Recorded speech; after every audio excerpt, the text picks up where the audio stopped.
मैंने पिछले वीडियो में बनाया था तो उसमें तड़ी झंझावत के बारे में बोल रहा था, तब तक मेरा वीडियो पॉज हो गया था। अब मैं यही इसी चैप्टर का थोड़े कुछ और शब्द है उसको आगे डिटेल में चर्चा करते हैं उसके बारे में, ठीक है। देखिए, तड़ी झंझावत के बारे में मैंने पढ़ लिया था, हम लोगों ने पढ़ लिया था। चक्रवात के भी बारे में पढ़ लिया था, पवन वेग के बारे में। अब हम लोग को पढ़ना है यहीं पे हम लोग तड़ित कौंधती जैसा कुछ शब्द था, तो हम बताए थे कि बुक में कौंधती जैसा शब्द है, इसलिए आपको ध्यान रखना है कि कौंधती क्या होता है, ठीक है। अब अगला देखते हैं मानसूनी पवन क्या होती है। तो मानसूनी पवन क्या होती है, जो अपने साथ मानसून को लेके आती है। जैसे हिंद महासागर और अरब सागर से भारत के दक्षिण पश्चिम तट पर आने वाली हवाओं को मानसून कहते हैं, ठीक है। इतना समझ में आया हम लोग को। देखिए हम यहाँ पे ये देखिए, ये हो गया हमारा नीचे का भारत, ठीक है। तो इस साइड हमारा क्या है, अरब सागर, और इस साइड के पानी को क्या कहते हैं, बंगाल की खाड़ी। और ये सब, ये अगर सिर्फ छोटा छोटा कहेंगे तो ये अरब सागर हो गया है, बंगाल की खाड़ी। और ये पूरा अगर ये भारत के नीचे वाला क्षेत्र क्या कहलाता है, हिंद महासागर, ठीक है। तो हिंद महासागर ये हो गया, हिंद महासागर हो गया। तो हिंद महासागर और अरब सागर से भारत में दक्षिण पश्चिम तट, देखिए हिंद महासागर और अरब सागर से भारत के दक्षिण पश्चिम तट पर आने वाली हवाओं को मानसून कहते हैं। ये हवाएं पानी वाले बादल ले आती है। जब ज़्यादा तापमान गर्म होता है तो ये मैंने हिंद महासागर और अरब सागर की जो जल है वो क्या होती है, गर्म होकर ऊपर उठ जलवाष्प बन के क्या होती है, ऊपर उठती है।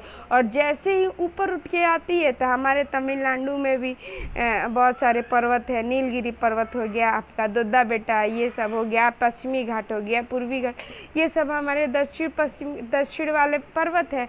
और जैसे ही ये गर्म हवाएं ऊपर की ओर उठी और ऊपर की ओर जा रही थी, तब तक हमारे भारत की क्या होती है, पर्वतें ऊपर की ओर से बर्फ जमी होती है और ये टकरा जाती है, तो ये बादल कैसा हो जाता है, ठंडा हो जाता है।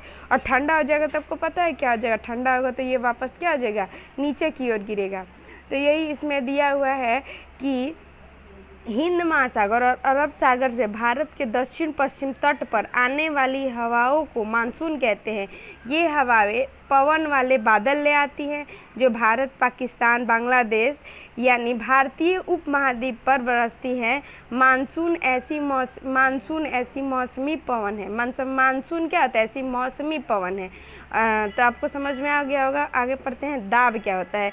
किसी सतह के इकाई क्षेत्र पर लगने वाले अभिलंब बल को क्या कहते हैं, दाब, ठीक है। किसी सतह के इकाई क्षेत्र पर लगने वाले अभिलंब यानी बल को क्या कहते हैं, दाब। आगे पढ़ते हैं, टॉर्नेडो क्या होता है। तो पीछे हम लोगों ने पढ़ा था कि टाइफून क्या होता है, ये क्या है, टॉर्नेडो। तो दोनों को एक ही बनाने का आप गलती मत कीजिएगा। चक्रवात को उत्तरी गोलार्ध में क्या बोला जाता है, टाइफून बोला जाता है। और ये टॉर्नेडो है। तो टॉर्नेडो गहरे रंग के कीप आकार का एक बादल होता है।